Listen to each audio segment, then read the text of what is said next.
Menteri Pertahanan Prabowo Subianto mengirim tenaga kesehatan atau nakes untuk misi kemanusiaan di Gaza, Palestina. Tenaga kesehatan akan dikirim ke rumah sakit terapung di El Aris, Mesir, dan rumah sakit lapangan Rafah. Total ada 40 nakes TNI yang ditugaskan terdiri dari dokter, perawat, bidan, dan tenaga medis lainnya. Sebelum diberangkatkan, mereka diberi pembekalan oleh Prabowo Subianto pada hari Rabu 7 Agustus 2024 lalu. Tampak Prabowo menyalami satu persatu tenaga kesehatan tersebut sebelum memberi pembekalan. Pembekalan para nakes tersebut berupa latihan pratugas di Pusat Misi Pemeliharaan Perdamaian atau PMPP TNI yang berlangsung selama 5 hari.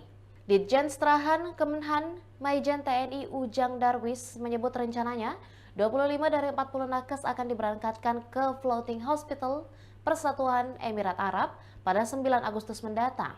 Sementara sisanya akan diberangkatkan apabila situasi di Rafah sudah aman. Ujang memastikan fasilitas kesehatan di kedua rumah sakit itu sangat lengkap dan memiliki fasilitas untuk menjaga kebugaran.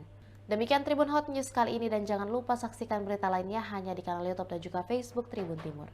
Download Tribun X sekarang, menghadirkan lokal menjadi Indonesia.